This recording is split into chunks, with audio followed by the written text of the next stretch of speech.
¿Qué tal? Muy buenas, bienvenidos al Laberinto nuevamente. Como siempre es un gusto hacer el programa. Hoy vamos a hablar un poco de instituciones, vamos a hablar de economía, vamos a hablar de los privados, vamos a hablar también de algunas cuestiones relacionadas a la moralidad y vamos a hablar acerca de un gran pensador que nos ha dejado en las semanas pasadas. Empezamos entonces el programa de la semana. La Voz Universal TV presenta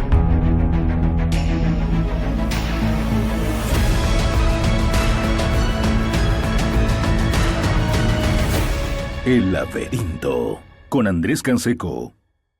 Uno de los cambios que hay en Bolivia desde el año 2009 tiene que ver con los órganos, antes llamados poderes, que eran 3, hoy son 4 órganos: el judicial, el ejecutivo, el legislativo y el nuevo, que es el electoral, constituido por los tribunales departamentales electorales y por el Tribunal Supremo Electoral. Sin duda esto puede parecer interesante porque, en teoría al menos, debería haberle otorgado independencia al órgano electoral, además de haberle dado mayores recursos para gestionar, mejor imagen democrática. Pero no es así. Antes, cuando todavía era la Corte Nacional Electoral, la gente tenía una mejor percepción de esto. Luego de algunas gestiones terribles, y por supuesto que incluyen el fraude del año 2019, la imagen que presenta el órgano electoral plurinacional es muy mala. Pero más allá de esta imagen que presenta y de la poca confianza que tenemos nosotros al votar, me parece muy magra, me parece muy pobre la imagen institucional que está dejando. Hace algunos días el presidente del órgano electoral plurinacional, el doctor Oscar Hasenteufel, que no es alguien nuevo, por cierto, ha sido presidente de la antigua Corte Nacional Electoral y fue también presidente del tribunal de la entonces Corte Suprema de Justicia. No estamos hablando de alguien que no tenga experiencia. Salió a decir que el pueblo tenía que defender al órgano electoral. Y yo me pregunto, ¿por qué hay que recurrir a estas medidas populistas? ¿Por qué una persona que está a cargo de un poder, entonces se llama poder, digámosle ahora, un órgano del Estado, tiene que salir a la gente, a pedirle a la gente que lo apoye? Es algo muy populista, es tribunero. Estamos hablando de alguien que supuestamente tiene las credenciales no solamente institucionales, sino también intelectuales y profesionales para esto. No es posible que un órgano entre en controversias como las está haciendo con el Tribunal Supremo, contra el Tribunal Constitucional, y no sepamos bien qué va a pasar con las elecciones judiciales. Unos dicen uno, unos dicen no, otros dicen parcial. Aquí estamos. ¿No era acaso la idea de que sea un órgano independiente que pueda hacerse respetar como tal? Claro, y aquí nos viene la pregunta, ¿no? Más allá de la desconfianza que ya tenemos desde hace varios años. ¿No pasará lo mismo o algo similar el 2025? ¿No será que nos dicen, no puede haber elecciones generales o va a ir encaminado en tal fecha? ¿A alguien le queda la completa seguridad de que se van a hacer las cosas bien? Es muy triste, porque de verdad uno pensaba, a pesar de que uno votó en contra de la nueva constitución, obviamente, pero uno pensaba que con esta idea del órgano independiente, los contrapesos iban a ser mayores, la independencia de gestión iba a ser más profunda, y no iba a ser un cuoteo, no iba a ser una quitoneada, y no iba a ser esta pobrísima imagen institucional que hoy está presentando el órgano electoral plurinacional. Y no solamente es en el Tribunal Supremo, lo es también en los departamentales, con las gestiones que han tenido. Triste porque al final se juega con una de las cosas que más aprecian los ciudadanos, que es el voto. Alguien decía alguna vez, lo único que quería el pueblo era que respeten su voto. Y aunque no me gusta el término pueblo, creo que un poquito va en ese sentido. Ya no votamos con confianza desde hace varias elecciones, y ahora creo que tampoco votamos pensando que la institución que tiene que respaldar nuestros votos, tiene que respaldar todo ese proceso electoral, vaya a hacer cumplir su voz, porque ya sea por miedo, por presión, por favores que tienen que pagar, no tienen la suficiente fuerza y andan pidiéndole a la gente que salga a defenderlos, cuando debería ser más bien al contrario. Todos hemos presenciado, no hay necesidad de mostrarlo más, todo este asunto de la crisis, de hecho la estamos presenciando, de combustible, tanto en gasolina como en diésel. Las largas colas, el desabastecimiento, el asunto de la subvención y demás. Pero más allá de entrar en este asunto, hay esta famosa idea de que pueden importar los privados y demás. Igual es un decreto mentiroso, porque pueden importarlo solamente para ciertas cosas. Tiene que ser un precio regido por la ANH. O sea, no es una liberación total, mentira es eso. Pero lo que sí me llama la atención es cómo este asunto de los privados se empieza a notar como algo menos perverso. Es cierto, la gran mayoría de la población todavía ve en los privados y en los empresarios a esos seres desalmados que se sientan en restaurantes caros con su vaso de whisky y que no tienen ninguna sensibilidad social. Y es posible que haya varios así. Pero no quiere decir que todos sean así, y mucho menos que la labor privada sea siempre orientada a eso. En un gran libro llamado Anarquía, Estado y Utopía, Robert Nozick menciona que hay una especie de visión diferente desde la moralidad entre lo que podría hacer un gobierno y lo que podría hacer los privados. Y tiene razón, ningún privado puede hacer las cosas que puede hacer un gobierno sin ir preso. Pero más allá de las cuestiones relacionadas a la seguridad, también puede aplicarse este razonamiento para el comercio. Nos han metido desde hace varios años el chip de que hay empresas estratégicas en sectores estratégicos, decía el ex vicepresidente, que el gobierno debe controlar. Hidrocarburos, aviación, teléfonos, etcétera, etcétera, etcétera. Porque ahora cada vez son más, hasta hay una de papel, hay otra de plástico, están en mapa los supermercados, etcétera, etcétera. Bueno, y entonces como que se tergiversó tanto esta idea y se nos empezó a decir que el privado no debe contar con las herramientas, o no puede contar con las herramientas para hacer que las cosas funcionen en un país. Claro, y mientras esa burbuja económica de los recursos del gas, los precios internacionales funcionó, no había problema. Entonces venía EMAPA y podría ofrecer un arroz subvencionado, podría un aceite a un precio bajo, y la gente no notaba el daño que se estaba haciendo. Y es más, se veía al privado que cobraba 2, 3 bolivianos más como un ser perverso que quería enriquecerse a costa del hambre del pueblo. Pero claramente ese tiempo se acabó. Hoy estamos viendo cómo los privados, no solamente a través de inversiones, sino hasta de pequeñas cosas, están jalando a este país con todo lo que pueden. Con un heroísmo y un estoicismo también, que no se ve tan a menudo. Insisto, yo no voy a hacer lamebotas de ningún empresario, ningún empresario me patrocina, ninguna empresa me auspicia, pero hay cosas que son lógicas. ¿Ustedes han visto algún surtidor del Estado de YPFB o de la Agencia Nacional de Hidrocarburos en alguna oficina informar cuánto tienen de combustible, a qué surtidor ir, a qué surtidor no ir? No. En cambio hay otros, los surtidores privados, que con sus páginas web o con sus redes sociales informan cuánto queda de hora aproximada, a qué hora va a llegar, si hay cola o no hay cola. Parecen cosas pequeñas, pero en realidad son muy elocuentes.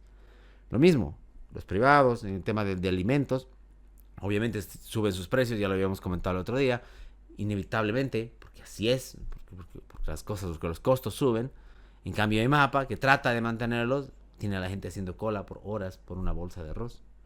Y encima utilizan para propaganda, porque ustedes entran a EMAPA o lo ven de afuera y está la cara ahí del presidente, donde antes estaba la cara de Evo Morales, está la cara de Luis Arce. La misma basura, no hay diferencia. Entonces, esto nos tiene que hacer pensar un poco en que la solución que tiene que aparecer en este país no va a venir de manos del Estado. Una vez más, queda claro que lo mejor que podría hacer el Estado es no meterse. Y yo sé que van a salir varios progres y varios zurdos a decir, no, pero hay que controlar, que tiene que regularse la economía. Justamente las regulaciones son los que nos han traído hasta acá. Los impuestos, las trabas, la corrupción, los amigos que trabajan del poder en BOA, que trabajan en EMAPA, en Papelbol. ¿Ustedes creen de verdad que ellos trabajan ahí porque son los más capaces? No. Trabajan ahí porque tienen el carnetcito del Partido Azul y juran por el nefasto puño izquierdo. Y alguien me ponía, bastante tonto también el comentario, alguna vez, que en las empresas privadas pasa lo mismo. Sí, pero son privadas. No sean tontos. En las privadas se juegan los capitales y los recursos de las personas. Que si toman decisiones malas y ponen al amigo o al hermano en un puesto para el que no está capacitado, se la van a tener que fumar. En cambio, el Estado es diferente, porque en el Estado están los recursos de todos. Y si el votante, o mejor dicho, el militante X, que va con un aval del diputado, entra a un puesto en EMAPA y hace las cosas mal, no lo va a pagar de su bolsillo. No hay eso. Existe una figura en derecho que es la repetición, pero no se aplica. Hay que hacerle pagar por los daños. No, no existe eso. Es mentira. Entonces, reconfiguremos un poquito nuestro chip. No se trata de poner un altar y ponerle aureolas a los privados. Ok. Pero de pensar que el Estado es mucho más dañino, mucho más peligroso, mucho más corrupto. Y que si quieren hablar de monopolios, porque también ese es el problema, no los monopolios de los privados. Los verdaderos monopolios los pone el Estado, o los pone para él, o los pone para los empresarios amigos del Estado. Que ese es otro tema, ¿no? Cuando yo hablo positivamente de empresarios y de la iniciativa privada, me refiero a los que compiten. No a los que andan lamiéndoles las botas en cócteles o en la feria al gobierno y después están llorando como por los dólares, como los de la CAO o la CAINCO. No. Hablo de los que sufren, del pequeño, del que tiene que levantarse en las mañanas, el que se la busca, el que innova. Ese es el que vale. Ese es el que va a crear herramientas, va a crear salidas, movimiento. Y que lo haría mucho mejor si no tuviese que levantarse cada mañana pensando si va a ir impuestos, si va a ir el ministerio, si va a ir la alcaldía, si va a ir la gobernación. Y si dedicase ese potencial a trabajar, a crear, a producir, a dar empleo a la gente. No a tener que lidiar con ese gran leviatán, con ese ogro que ya no es filantrópico siquiera, que es el Estado boliviano. El aparentar ser buena gente es muy lucrativo. Desde la óptica tanto social, compromiso con las clases bajas, es muy redituable en política, como decíamos hace rato, ¿no? Si uno apuesta por esa máscara, por esa imagen que proyecta hacia el exterior, seguramente va a ser bien visto, va a ser popular en televisión, en redes, con el electorado y demás. Lamentablemente eso es una condición casi del populismo. Pero también está lo otro. Este otro que quiere fingir buena gente, estos sujetos que quieren jugar a paz y amor, a que no matan ni una mosca, que son individuos zen, cuya única labor es trabajar por el país, por el pueblo, por la patria. Y son bastante peligrosos. Y ambos estilos a veces logran conjugar. Conjugan en participaciones políticas, en imágenes, en candidaturas.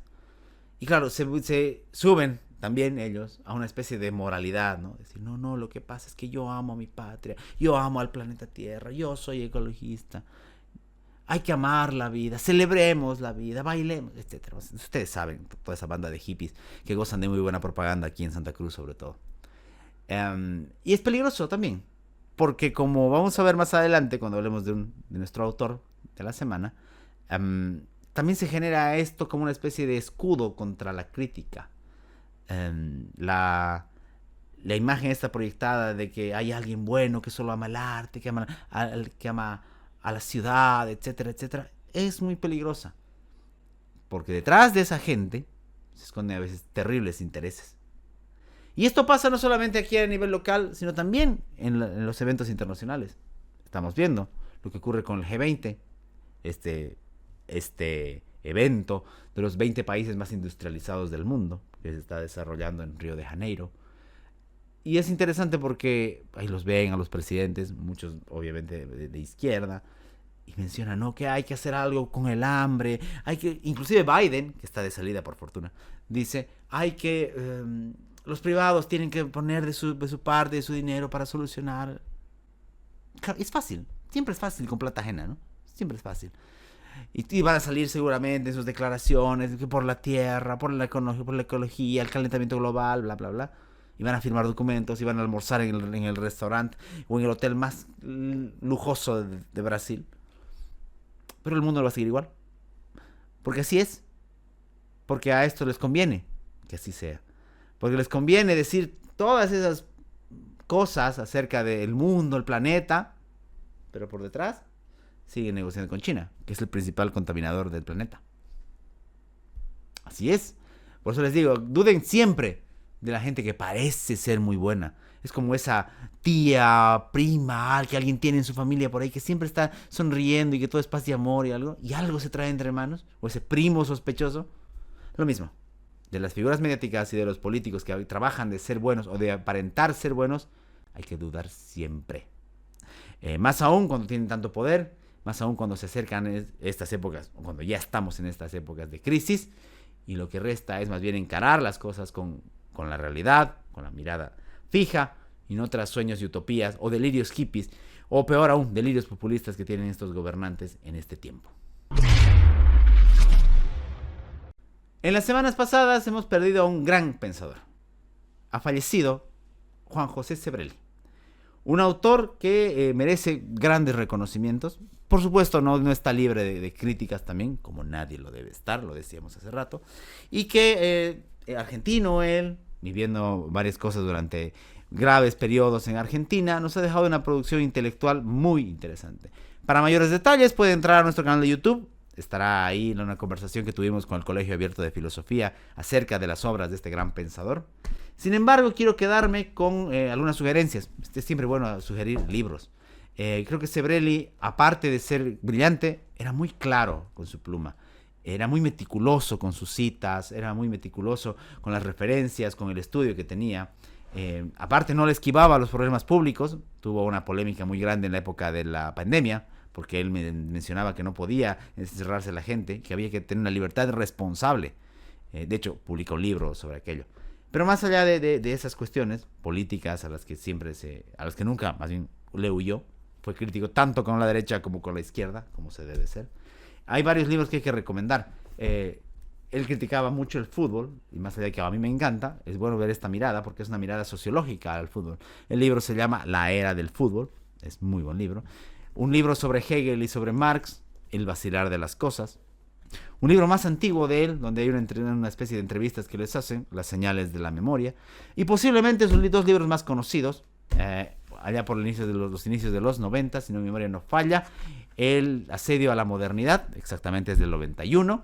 Este libro donde justamente, como su nombre indica, se trata de reflexionar acerca de todos estos actores mediáticos, políticos, que desprecian lo moderno. Claro, uno dice, ¿cómo puede ser que alguien desprecie la modernidad? Pues sí, hay visiones telúricas, hay visiones, ahora le llamaríamos pachamamistas, hay visiones indigenistas, hay visiones políticas, filosóficas, culturales, educativas, que desprecian la modernidad.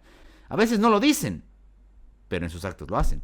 Si ustedes encuentran un sistema educativo, por ejemplo, o un sistema de salud que no valora la ciencia y que se basa en las cosas ancestrales o en las culturas sin comprobación científica, bueno, es antimoderno, está atacando la modernidad. De todo eso se ocupa Sebrelli en este libro. Y posiblemente el más ampuloso, Dios en el laberinto. Casualidad que se llame así nuestro programa. Es un libro que se llama Dios en el laberinto, crítica a las religiones. Ese es el subtítulo. Este es un gran libro, porque más allá de la visión crítica a todo este asunto de la religión, está muy bien documentado. Tiene cuestiones relacionadas a la historia, a la filosofía, a la sociología, a la cultura, a la ciencia. Entonces es un gran libro. Pasa las 800 páginas, si mi memoria no falla. 700, más de 700, 735 páginas. Es un libro muy, muy, muy ampuloso, pero vale la pena leerlo. Y así podríamos recomendar otros, que no lo tengo a mano, lo dejé en mi curso, Comediantes y Mártires, que me encanta ese libro. Lo voy a comentar más adelante específicamente en otro episodio por el asunto de los ídolos y de los mitos. Pero creo que eso es un poco lo que resume Sebrelli. Esta idea del intelectual comprometido con la realidad, que no deja de ser un intelectual, que sabe flotar muy bien entre este ambiente de libros, filosofía, erudición y el ambiente de la cultura popular, el mundo, la ciudad. Él caminaba mucho por Buenos Aires, sobre todo por los cafés que le gustaban y demás, y podía conjugar esas reflexiones con la política contemporánea y coyuntural. Entonces creo que también por eso me gusta mucho y lo recomiendo. Es una pena, produjo grandes obras, sin duda de una edad avanzada, que a los 93 años falleció, pero es una pluma que vale la pena leer. Entonces la recomendación desde el laberinto es leer a Juan José Sebrelli. Insisto, pueden ver en el canal de YouTube el programa que hicimos con el Colegio Abierto de Filosofía, donde hay más detalles sobre específicamente sus obras. Pero igual pueden, si no encuentran los libros, porque no son tan fáciles, en el mismo internet de YouTube pueden encontrar sus intervenciones, pueden encontrar sus entrevistas y pueden encontrar su documental, que tiene que ver con el populismo justamente. Es muy bueno un documental que tiene vale la pena verlo. La sugerencia entonces queda ahí, Juan José Sebrelli. Y llegamos al final del programa. Como siempre es un gusto hacer el laberinto. Nos volveremos a encontrar la siguiente semana en otro programa con algunos problemas más que seguramente nos tocará comentar. Mi nombre es Andrés Canseco. Que tengan un muy buen descanso. El laberinto con Andrés Canseco.